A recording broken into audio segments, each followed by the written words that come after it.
अब इसमें कहा गया है कि some students planned a picnic, the total budget for hiring a bus 1440, later on 8 of these refuse to go and instead paid their total share of money towards the fee of one economically weaker student of their class and thus the cost of each member who went for picnic increase by 30। How many students attended the picnic, और उसके बाद दूसरा वाला part. अब देखिए यहाँ पर सबसे पहले हम क्या करेंगे, इसको पार्ट्स में ब्रेक कर देते हैं क्वेश्चन को। सबसे पहले इसके स्टेटमेंट्स बना लेते हैं। अब यहाँ पर क्या था, टोटल बजट। टोटल बजट कितना था, टोटल बजट कितना था, वो था 1440। अब जब वो स्टूडेंट्स जा रहे थे, सारे स्टूडेंट्स जाते तो भी 1440 रहता। तो मान लेते हैं कि नंबर ऑफ़ स्टूडेंट्स कितने रहेंगे, वो तो हमें पता नहीं है। तो नंबर ऑफ़ स्टूडेंट्स हमारे पास मान लेते हैं x है। अगर x गए तो भी हमारे पास 1440 है। अगर x में से क्या करा, 8 बच्चों ने मना कर दिया, मतलब वो हो गया अब हमारे पास नंबर ऑफ़ स्टूडेंट्स x-8, तब भी टोटल अमाउंट तो हमारे पास 1440 ही आया। इतना क्लियर है, क्योंकि जो 8 नहीं गए थे उन्होंने पैसा पूरा दे दिया था ताकि किसी और economically weaker section of student के लिए, ठीक है। अब बात यह है कि यहाँ पर एक चीज़ सोचिए कि अगर हम एक चीज़ सोचें कि यहाँ पर जो पर स्टूडेंट जो फेयर है हमारा वो कितना हो गया। पहले पर स्टूडेंट कॉस्ट कितनी थी, पर स्टूडेंट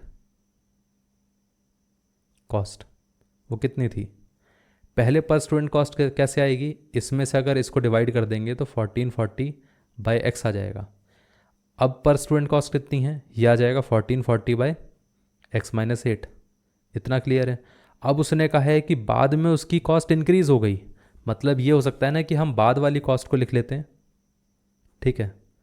अब ये इंक्रीज्ड कॉस्ट है, ये किससे इंक्रीज़ हुई थी, पहले वाली में से, पहले वाली कॉस्ट में से कितना इंक्रीज़ हुई थी, 30 इंक्रीज़ हो गई। इस तरीके से आपकी इक्वेशन बन सकती है, ठीक है। अगर आपको इसमें डाउट होता है कि इक्वेशन कैसे बनाए, तो आप एक चीज़ सोचिए कि उसने गैप कितना दे रखा है, 30 का दे रखा है। अब इसमें लार्जर कौन सा नंबर है, ये वाला लार्जर है, तो हम सीधा क्या लिख सकते हैं, 1440 बाई x-8 माइनस स्मॉलर, तो ये 1440 बाई x। इस तरीके से आप इक्वेशन ऐसे लिखो, कोई फ़र्क नहीं पड़ने वाला है, दोनों तरीके से आंसर सेम ही आएगा, क्योंकि इसको अगर हम राइट साइड पर ले जाएंगे तो यही इक्वेशन बनेगी। इतना क्लियर है।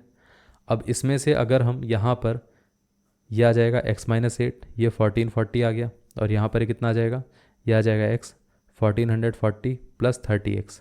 क्या हम पूरे में से 30 कॉमन ले सकते हैं, तो यहाँ पर ये 1440 बाई x-8, और यहाँ से ये x आ गया। अगर हम 30 कॉमन ले लेंगे तो 0 तो यहाँ से चला गया, 3 से अगर हम इस पूरे पार्ट को डिवाइड करेंगे तो वो कितना आएगा, वो आ जाएगा 16 आएगा, या यहाँ पर 48 आना चाहिए, 48 आएगा, 48 आएगा। ये पार्ट क्लियर है। अब यहाँ से ये बाकी का बचेगा कितना, x।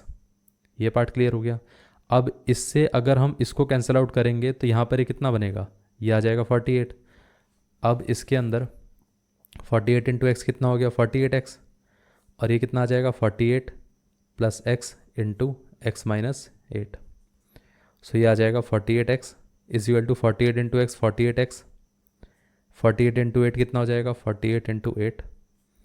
अब ये कितना आ गया, माइनस का, देखिए यहाँ पर माइनस का 8 इंटू 48 कर दिया हमने, तो यहाँ पर 48 इंटू, अब x इंटू एक्स, तो ये कितना आ जाएगा, प्लस का x², फिर x इंटू 8, तो माइनस का 8x।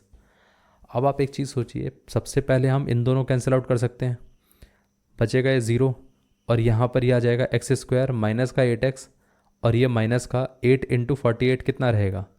अब इसको देखिए, अगर आप मल्टीप्लाई करना चाहो तो कर दो, कोई दिक्कत नहीं है। यहाँ पर ये कितना आ जाएगा, 8 8 64, यहाँ पर ये 6 आ गया, 8 4 8 32, 32 प्लस 6 कितना आ गया, यहाँ पर ये आ जाएगा 32 प्लस 6 38। इतना क्लियर है। इस तरीके से आप कर सकते हो। अब यहाँ पर अगर हम देखें तो x² माइनस 8x माइनस का 384 इज इक्वल टू 0। इसमें करना क्या है, इसको हम स्प्लिट कर सकते हैं। स्प्लिट कैसे करेंगे कि ऐसे दो नंबर्स चाहिए जिनका सम क्या रहेगा, यहाँ पर सम रहेगा माइनस का 8, लेकिन प्रोडक्ट क्या होना चाहिए, प्रोडक्ट होना चाहिए, वो होना चाहिए माइनस का 384 इंटू 1। अब मैं वही चीज़ कहना चाह रहा था कि इसको अगर आप मल्टीप्लिकेशन नहीं भी करते, इसको आप एज इट इज़ ऐसे ही रखते 48 इंटू 8 48 इंटू 8, तो हम यहाँ पर प्रोडक्ट में क्या होता है, फैक्टर्स हमारे पास रहते, 48 इंटू 8 तो पहले से फैक्टर है। अब इसको फर्दर अगर हम फैक्टर करके देखें तो वो कितना आ सकता है, यह आ जाएगा 4 इंटू 12 इंटू 8। इतना क्लियर है। अब एक चीज़ देखिए कि यहाँ पर अगर हम इसमें से और फर्दर फैक्टराइज कर दें तो वो कितना आएगा, 4 इंटू, इसको हम लिख सकते हैं 3 इंटू 4 इंटू 8। अब पॉइंट ये आता है कि ऐसे कौन से दो नंबर को सेलेक्ट किया जाए ताकि इनका डिफरेंस हमारे पास 8 आ जाए। 4 इंटू 3 कितना हो गया, 12 हो गया। 4 इंटू 8 कितना हो गया, यहाँ पर 4 इंटू 3 4 इंटू 8, इसमें से तो नहीं हो सकता है, ठीक है। तो एक काम करते हैं, इसमें से अगर नहीं कर पाते हैं तो यहाँ पर इसके भी फर्दर फैक्टर कर लेते हैं। तो यहाँ पर ये 12, 4 इंटू 4 कितना हो गया, 16 हो गया। तो एक काम करते हैं, 4 और 4 को ले लेते हैं तो ये 16 आ जाएगा। 8 और 3 को ले लिया हमने तो ये 24 आ गया। अब 24 और 16 के बीच में गैप आता है 8 का। अब एक काम करते हैं, देखिए ये टोटल माइनस का था तो इसमें भी एक प्लस और एक माइनस होना चाहिए। वो कैसे डिसाइड होगा, अगर सम नेगेटिव है तो मतलब हायर नंबर नेगेटिव और स्मॉलर नंबर पॉजिटिव, तो यहाँ पर ये पॉजिटिव और ये हायर नंबर नेगेटिव। इतना क्लियर है। इन दोनों का मल्टीप्लिकेशन ये रहेगा, इन दोनों का एडिशन माइनस का 8 रहेगा। इसको हम ऐसे लिख सकते हैं कि ये आ जाएगा हमारे पास माइनस का 24x प्लस का 16x और ये कितना आ गया, माइनस का 384। इतना क्लियर है। और ये एक्स स्क्वायर, दोनों में से x कॉमन लेंगे तो यहाँ पर कितना बचेगा, x माइनस 24 प्लस इसमें से अगर हम 16 कॉमन ले लेंगे तो इस नंबर को हम जानते हैं कि इसका फैक्टर क्या रहेगा, 16 अगर हम यहाँ से निकाल देंगे तो बचेगा 24। इतना क्लियर है। अब कैलकुलेट करने की ज़रूरत नहीं है, 24 ही आएगा। ये पार्ट क्लियर है। अब यहाँ से बचेगा क्या, x माइनस 24 x माइनस 24, तो ये आ गया x माइनस 24 और ये बचा कितना, x प्लस 16 इक्वल टू 0। अब इसको 0 से इक्वेट करेंगे तो x इक्वल टू 24, इसको 0 से इक्वेट करेंगे तो x इक्वल टू माइनस का 16। अब आप एक चीज़ सोचिए कि क्या नंबर ऑफ़ स्टूडेंट्स नेगेटिव हो सकते हैं, वो तो हो नहीं सकते हैं। तो इसका मतलब आंसर क्या रहेगा, 24। तो हमारे पास जो नंबर ऑफ़ स्टूडेंट्स थे जो जाने वाले थे पिकनिक के लिए, तो वो कितने थे, नंबर ऑफ़ स्टूडेंट्स कितने थे, नंबर ऑफ़ स्टूडेंट्स हमारे पास थे कितने, 24 थे। इतना क्लियर है। ये पार्ट क्लियर हो गया। अब कितने लोगों ने रिफ्यूज़ कर दिया, अब देखो यहाँ पर हमारे पास टोटल 24 थे, 8 नंबर ऑफ़ स्टूडेंट्स ने क्या करा था, रिफ्यूज्ड टू गो। इतना क्लियर है। ये पार्ट क्लियर हो गया। अब उसमें सबसे पहला पार्ट पूछा गया था कि how many number of students how many students attended the picnic. इसमें ऐसा दे रखा है कि how many students attended the picnic. अब दूसरा पार्ट क्या पूछा गया है, how much money in total was paid towards the फी। भाई टोटल तो इतना ही मनी पे किया था, 1440। तो हम ऐसा बोल सकते हैं ना कि सेकंड वाले केस में टोटल मनी कितना पे किया था, टोटल मनी कितना पे किया गया था, वो था 1440। इतना क्लियर है। अब इसमें पूछा गया है कि which value is reflected in this question. देखिए यहाँ पर इसमें कौन सी वैल्यू रिफ्लेक्टेड की गई है, उसमें ये पूछ रहा है कि मतलब ये जो हमारे पास 8 स्टूडेंट्स ने इन्होंने पैसा दिया, इन्होंने एक्चुअली में पैसा पहले कितना दिया होगा वो भी तो हमें कैलकुलेट करना पड़ेगा।